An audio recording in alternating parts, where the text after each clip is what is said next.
Hello hi friends, ಹೇಗಿದ್ದೀರಾ? ಚೆನ್ನಾಗಿದ್ದೀರಾ ಅನ್ಕೊತೀನಿ. ನಾನು ಕೂಡ ಚೆನ್ನಾಗಿದ್ದೀನಿ. ಬೆಳಗಿನ ತಿಂಡಿಗೆ ವಾಂಗಿಬಾತು ಚಟ್ನಿ ಮಾಡ್ಕೊಂಡಿದ್ದೆ. ಯಾವ ಥರ ಮಾಡ್ಕೊತೀನಿ ನೋಡ್ಕೊಳ್ಳೋಣ ಬನ್ನಿ.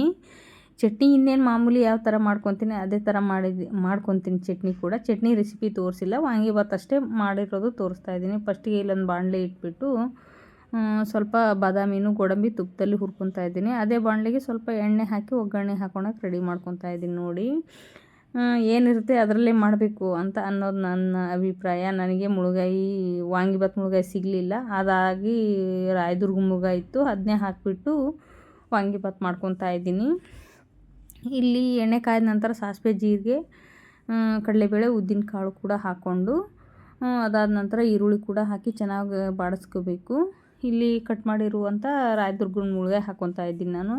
ನನಗೆ ವಾಂಗಿಬಾತು ಮುಳುಗಾಯಿ ಸಿಗಲಿಲ್ಲ, ಹಾಗಾಗಿ ಇದ್ದಿದ್ರಲ್ಲೇ ಮಾಡೋಣ ಅಂದ್ಬಿಟ್ಟು ಇರೋದನ್ನೇ ಹಾಕಿ ಮಾಡ್ತಾಯಿದ್ದೀನಿ. ವಾಂಗಿಬಾತು ಕೂಡ ತುಂಬಾ ಚೆನ್ನಾಗಿ ಬಂದಿತ್ತು.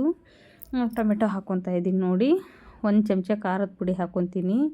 ಖಾರದ ಪುಡಿ ಅಂದರೆ ಇದು ಎಲ್ಲ ಮಸಾಲೆ ಹಾಕಿಬಿಟ್ಟು ಕುಟ್ಟಿಸ್ತೇವೆ. 1 ವರ್ಷ ಆಗೋವರೆಗೂ ಮಾಡಿ ರೆಡಿ ಮಾಡಿ ಇಟ್ಕೊತೀವಿ ನಾವು. ಮಸಾಲೆ ಖಾರ ಪುಡಿ ಮಾಡಿಸುವಾಗ ಅದು ಒಂದು ರೆಸಿಪಿ ಮಾಡಿ ಹಾಕ್ತೀನಿ ನಿಮಗೆ, ಯಾವ ಥರ ಮಾಡ್ಕೋಬೇಕು ಅಂತ. MTR ವಾಂಗಿಬಾತು ಪೌಡ್ರ್ ಬಳಸ್ಕೊತಾ ಇದ್ದೀನಿ. ನಿಮಗೂ ಇಷ್ಟ ಆಗುತ್ತೆ ಅಂದ್ಕೊತೀನಿ. ಇಷ್ಟ ಆದರೆ ಲೈಕ್ ಮಾಡಿ, ಶೇರ್ ಮಾಡಿ, ಕಮೆಂಟ್ ಮಾಡಿ, ಸಬ್ಸ್ಕ್ರೈಬ್ ಮಾಡ್ಕೊಳ್ಳಿ. ನಾನು ಮಾಡೋ ವಿಡಿಯೋ ಎಲ್ಲ ನಿಮಗೆ ತಲುಪುತ್ತೆ.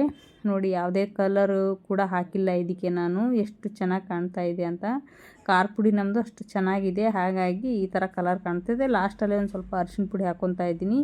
ಬನ್ನಿ ಟೇಸ್ಟ್ ಪಡೋಣ ಹೇಗಿದೆ ಅಂತ. ಮತ್ತೆ ಸಿಗ್ತೀನಿ ನೆಕ್ಸ್ಟ್ ವ್ಲಾಗಲ್ಲಿ. ಬಾಯ್.